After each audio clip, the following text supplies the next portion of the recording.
Yang pertama, saya serahkan kesempatan kepada Sekjen Partai Demokrat, Bapak Haji Herman Khairon, untuk bertanya untuk pertama kali. Dipersilakan. Heron.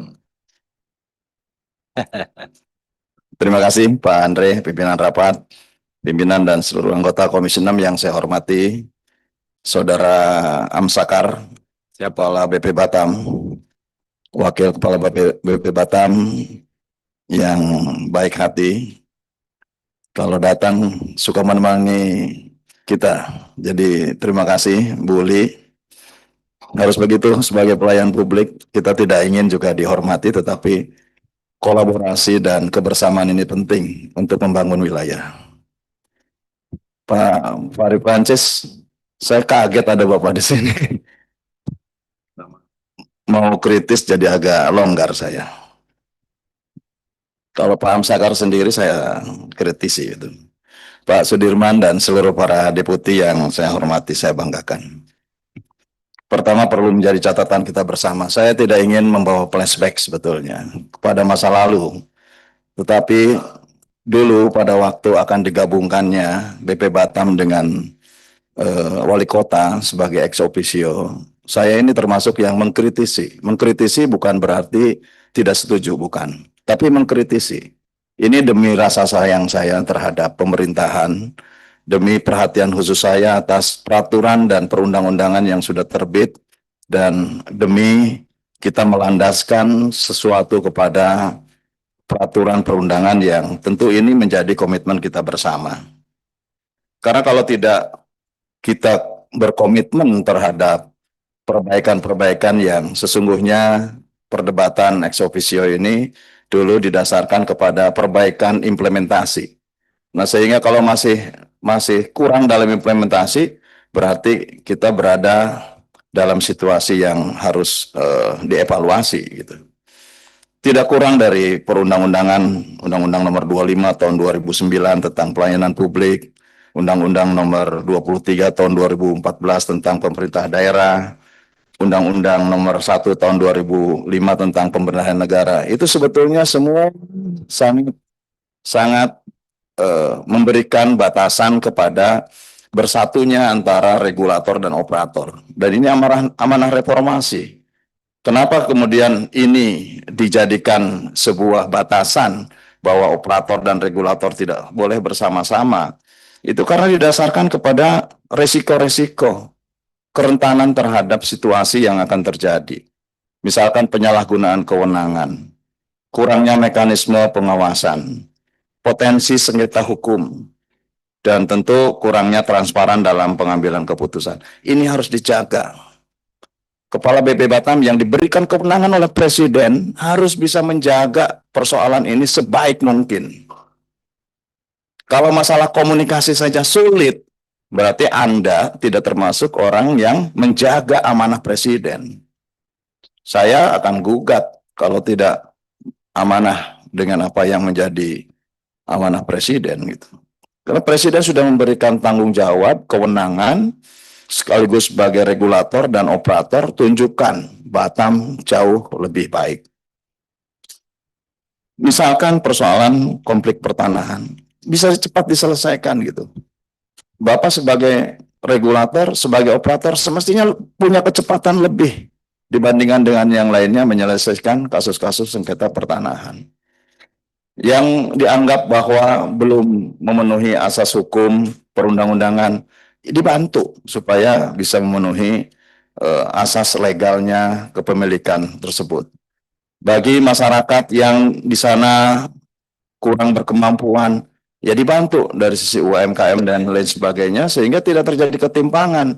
Karena pertumbuhan Batam ini merangkak naik kembali, meski pertumbuhan Batam masih jauh di atas rata-rata Batam pada waktu dikelola oleh BP Batam secara terpusat. Dulu 13% pertumbuhan bisa 17%. Sekarang berapa rata-rata pertumbuhan Batam? Berapa Pak Musakar?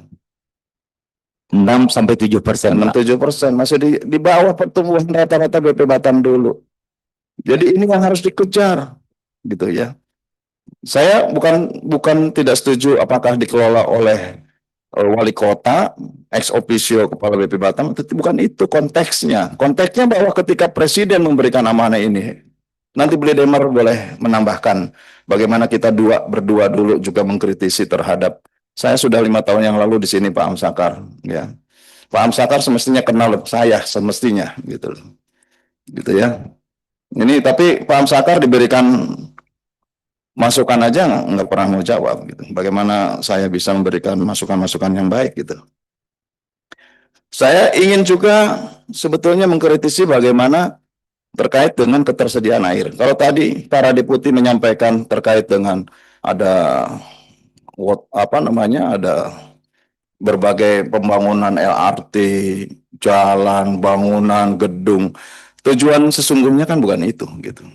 Tujuan sesungguhnya adalah bagaimana Batam bisa menjadi pusat pertumbuhan baru dan kemudian tumbuh tinggi di sana, memberikan kesejahteraan bagi rakyat lokal dan bangsa Indonesia, tentu nanti menyumbangkan fiskal kepada bangsa dan negara.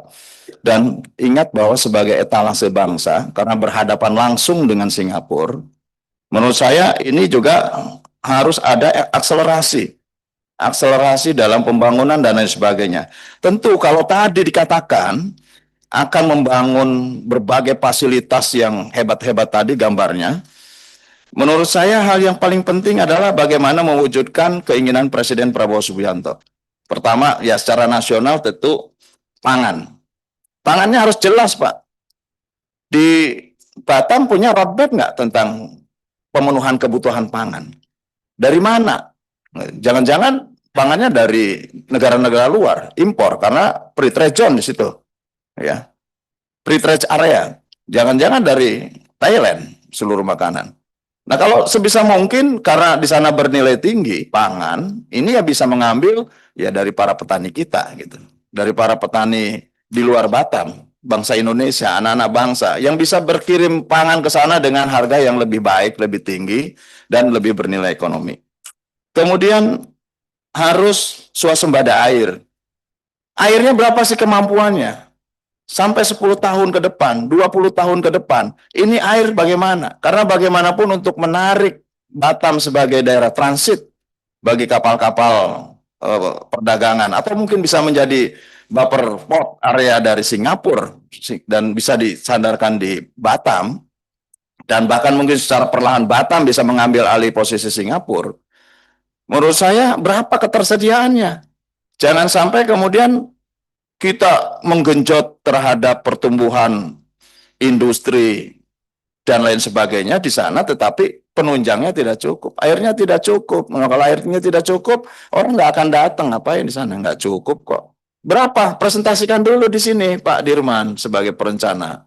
Berapa kemampuan pangan kita, berapa kebutuhan kemampuan air kita, tingkat pertumbuhan rata-ratanya berapa sehingga Batam siap 20 tahun ke depan masih cukup pangan dan airnya, siapapun pertumbuhan baik secara ekonomi maupun secara penduduk di sana bisa akan dilayani dari kebutuhan-kebutuhan tersebut. Energi, bagaimana kebutuhan energinya gitu. Dari mana kebutuhan energinya? Ya sebisa mungkin kalau Batam menjadi pusat pertumbuhan, melanjutkan dulu, bagaimana juga ini tentu bisa menjadi pusat pendapatan bagi masyarakat Indonesia. Nah, ini saya belum mendengarkan dari tadi terkait urgensinya membangun banyak hal tadi untuk rakyat, sumbangan kepada masyarakatnya, bagaimana membuka lapangan pekerjaannya, berapa yang nanti bisa menampung pekerja dari luar. Ini belum saya dengar gitu ya. Yang tadi yang ditampilkan hanya glamor-glamornya membangun Batam gitu. Nah, ini yang basicnya ini yang menurut saya perlu disampaikan. Dua lagi. Ya. Kemudian dulu Batam itu daya tarik Pak Andre. Pak Andre mungkin dulu waktu masih susah gitu ya. Sekarang udah kaya sekarang. Kalau mau beli handphone murah dapat banyak itu ke Batam gitu ya. Ya, misal gitu. Wah, saya. Oh iya ya. Pak Andre sama dengan saya perintis. Jadi saya dulu kalau mau bisa memberikan banyak oleh-oleh kepada ini ya ke Batam. Bisa beli elektronik di sana murah. Batam menjadi tujuan wisata, bisa menjadi tujuan wisata, bisa menjadi tujuan belanja karena barang-barangnya jauh lebih murah dibandingkan dengan wilayah lainnya. Betul ya Bu Li ya? Nah, karena itulah hari ini saya kira tidak lagi tuh Batam menjadi tujuan seperti itu gitu. Malah sekarang Batam ya menjadi kota hiburan, kota industri, kemudian banyak dikunjungi oleh seberangnya di hari-hari tertentu untuk berkunjung gitu. Di sebelah di sana ada Universal Studio, kemudian di sebelah sana ada Legoland ya di Malaysia, di Batam tidak ada gitu loh. Nah, sehingga dari Indonesia nyebrang ramai-ramai ke sana, dari sananya sedikit nyebrang ke sini. Nah, ini harus dipikirkan di situ menurut saya. Esensi membangun Batam selain menjadi kota industri juga di situ gitu. Itu baru kena bahwa betul-betul membangun Batam adalah untuk seluruh rakyat Indonesia gitu. Nah, yang terakhir terkait moratorium, saya kira hitung-hitungan sajalah Pak Andre. Pak Andre, saya tidak menyatakan setuju atau tidak setuju, tapi nanti Pak Sartono barangkali. Tentang moratorium ini ya diperhitungkan. Namanya membangun kawasan itu dihitung. Kalau tadi kan saya minta cabut moratorium lahan, tapi ya tunjukkan dulu loh besaran Batam sebesar apa, yang sudah dibangun sebesar apa. Kan cara membangun sebuah kawasan kan juga harus mempertimbangkan ekosistem yang ada di sana.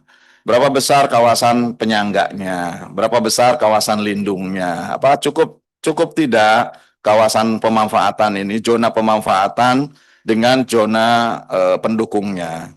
Nah, kalau kita mengabaikan prinsip-prinsip pembangunan berkelanjutan pun ini akan bermasalah terhadap masa depan masyarakat kita. Tiba-tiba kita bangun semua, ada hujan besar, banjir misalkan. Tiba-tiba kita bangun semua, kita kekurangan air di sana. Kan ini menjadi persoalan lanjutan akhirnya. Nah, oleh karenanya, kalaupun ada hal-hal yang ingin meminta persetujuan kepada DPR, sebaiknya dirinci, diperjelas dulu, sehingga prinsip-prinsip terhadap pembangunan berkelanjutan, terhadap kemanfaatan bagi seluruh rakyat Indonesia, ini bisa kita penuhi. Terima kasih Pak Andre. Assalamualaikum warahmatullahi wabarakatuh. Ya, Waalaikumsalam warahmatullahi wabarakatuh. Teman-teman, karena setelah ini kita rapat dengan